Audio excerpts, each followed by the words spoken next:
นี่ครับของสาวมาขายเครื่องคือกันแม่นเพิ่นว่านี่โอ้นี่เลยไอเสียเวียนโพนนี่ขวบเว้ยจัดไปเนาะสาวชายหู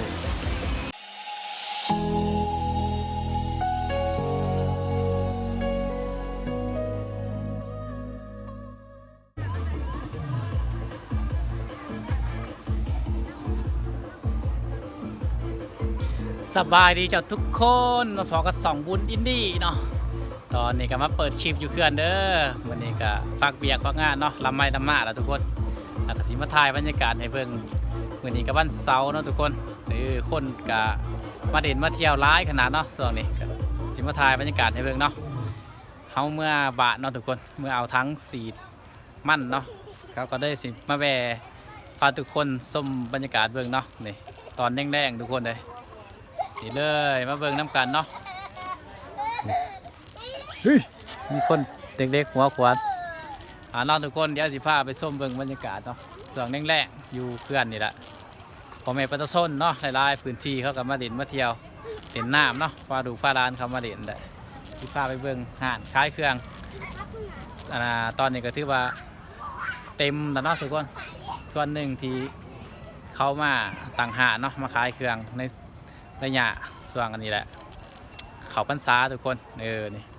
ฤดูกาลฤดูฝนทุกคนเลยเป็นบอนท่องเที่ยวบอนใหม่เนาะอยู่หวานเท่าเองแหละพันฟองแดงเมืองพุทธองแข็งจับประซักเนาะอ่านขาดนี่ก็เต็มร้ายล่ะไปเบิ่งสิภาพไปเบิ่งเนาะเดี๋ยวเอากระสีทายแล้วเอากระสีเมื่อหน้า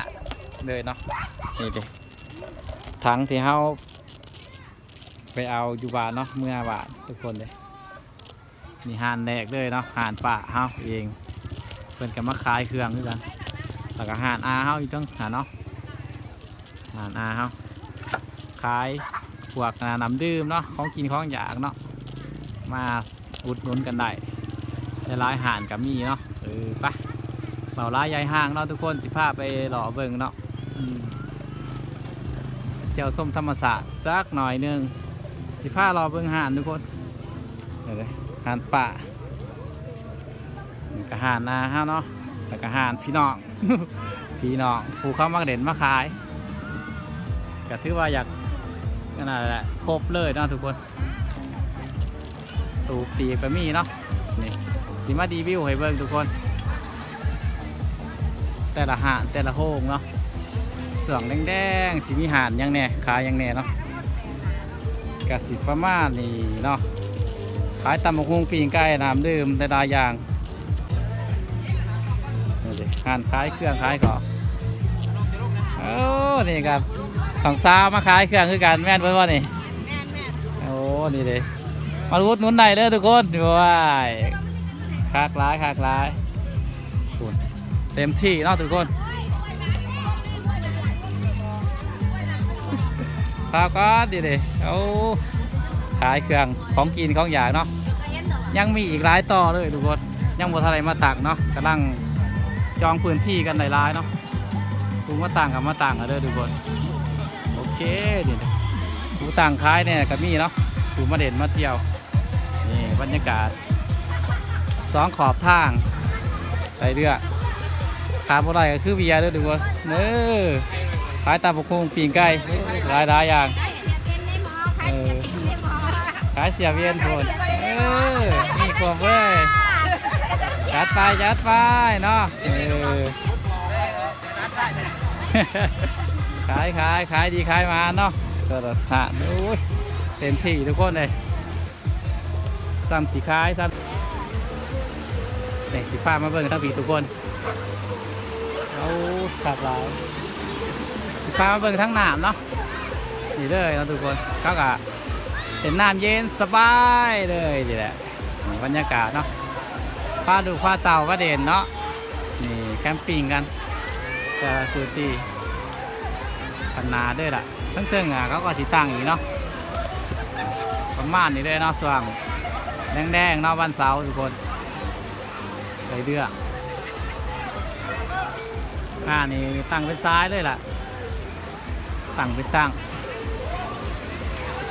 ทางนั้นก็เต็มที่ผู้สาวชายหู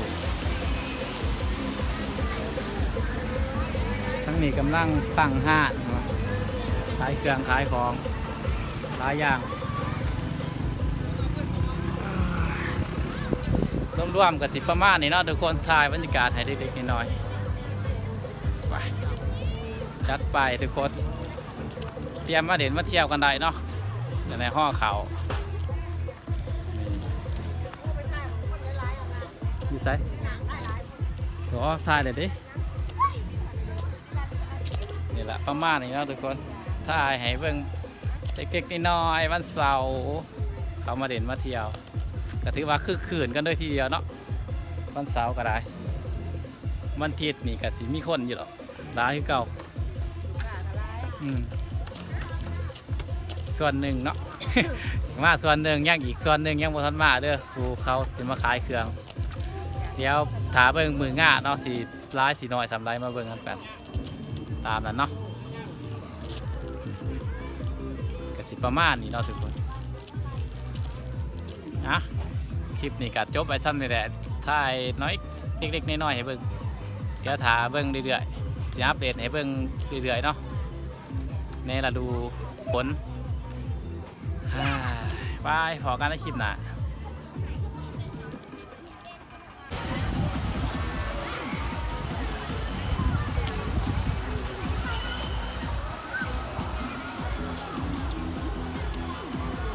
บรรยากาศอยู่ทึกเนาะส่วงแดงๆวันเสาร์ทุกคนถ่ายบรรยากาศในเพิ่งล่าสุดเนาะนี่คนเขาก็มาเด่นเกินร้ายขนาดเนาะส่วงแดงๆโอ้คักหลายผู้แสบผู้สาวผู้ว่าวผู้แฝวเนาะวัยรุ่นได้ร้ายคนแล้วก็มาเด่นมาเที่ยวกันเนาะนี่ร้ายเลยเนาะนี่คู่มือเนาะทุกคนกับมาเด่นร้ายทำดูเถิกโบเห็นมาเป็นคู่เลยเนาะประมาณนี้นะทุกคน